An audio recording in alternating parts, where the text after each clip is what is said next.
जय गुरु जी।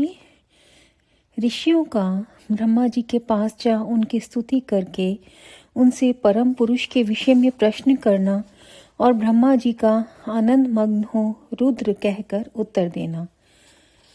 सूत जी कहते हैं, महर्षियों, पहले अनेक कल्पों के बारंबार बीतने पर सुदीर्घ काल के पश्चात जब यह वर्तमान कल्प उपस्थित हुआ और सृष्टि का कार्य आरंभ हुआ, जब जीविका साधन कर्म, कृषि, गोरक्षा और वाणिज्य की प्रतिष्ठा हुई तथा प्रजा वर्ग के लोग सजग एवं सचेत हो गए, तब 6 कुलों में उत्पन्न हुए महर्षियों में परस्पर बहस छिड़ गई।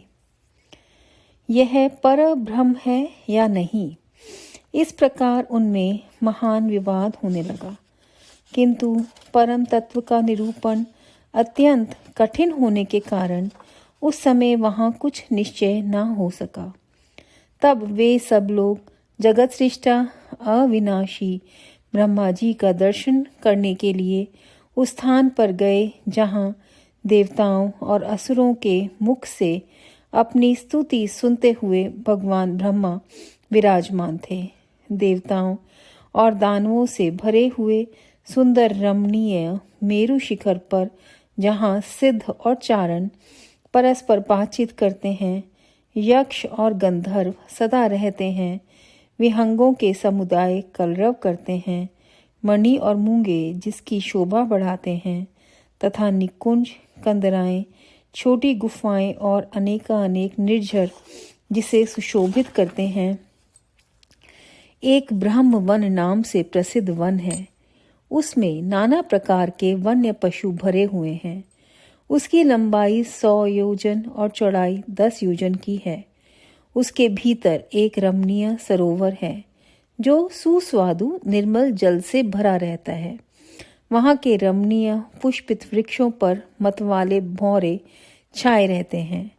उस वन में एक मनोहर एवं विशाल नगर है जो प्रातःकाल के सूर्य की भांति प्रकाशित होता रहता है। वहाँ दुर्धर्ष शक्ति से युक्त बल अभिमानी दैत्य, दानव और राक्षसों का निवास है। वह नगर तपाए हुए सुवर्ण का बना जान पड़ता है। उसकी 4 दीवारियां और सदर फाटक बहुत ऊंचे हैं। छोटे बुर्जों, ढालू छतों, आवास स्थानों तथा सैकड़ों गलियों से उस नगर की बड़ी शोभा है।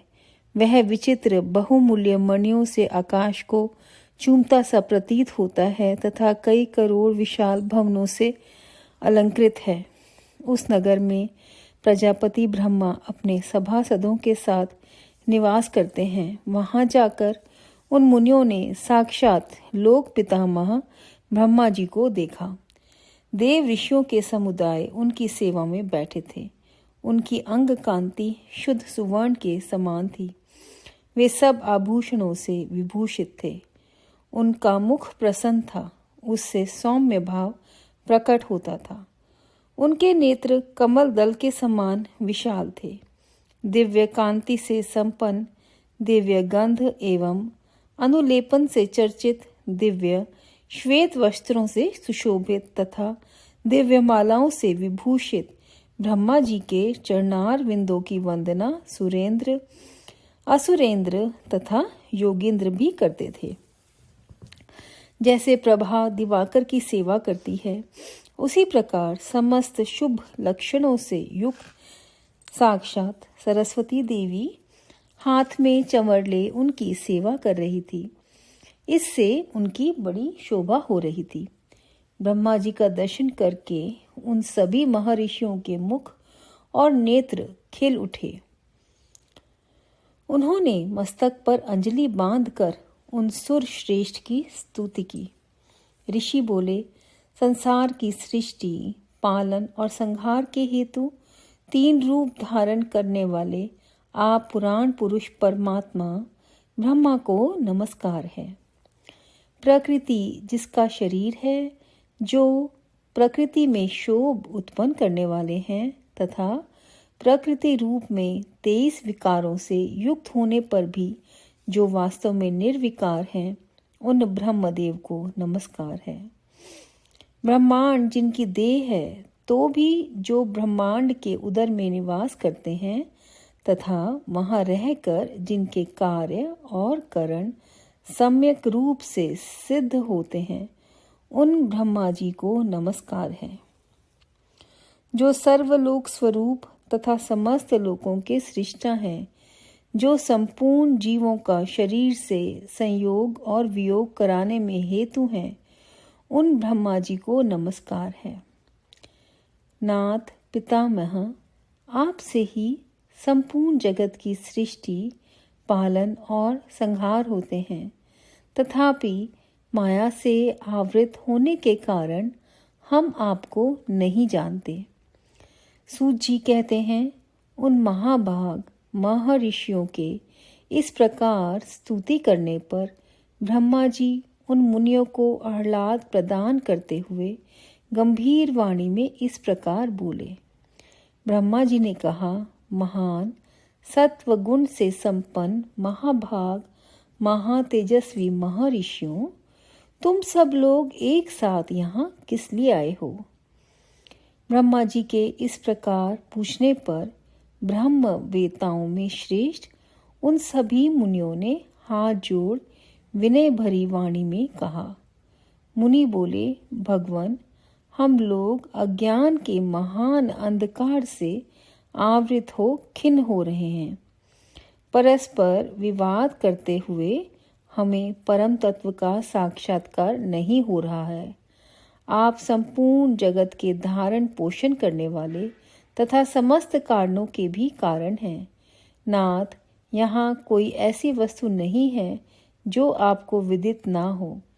कौन ऐसा पुरुष है जो संपूर्ण जीवों में पुरातन, अंतर्यामी, उत्कृष्ट, विशुद्ध, परिपूर्ण एवं सनातन परमेश्वर है? कौन अपने अद्भुत क्रियाकलाप द्वारा सबसे प्रथम संसार की सृष्टि करता है? महाप्राज्ञ, हमारे इस संदेह का निवारण करने के लिए आप हमें परमार्थ तत्व का उपदेश दें। मुनियों के इस प्रकार पूछने पर ब्रह्मा जी के नेत्र आश्चर्य से खिल उठे।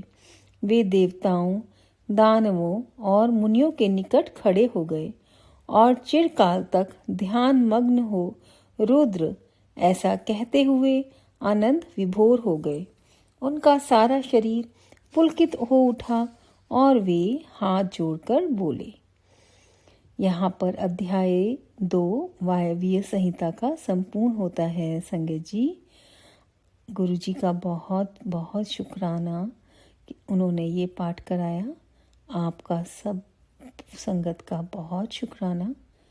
ओम नमः शिवाय। शिव जी सदा सहाय। ओम नमः शिवाय। गुरु जी सदा सहाय। जय गुरु जी।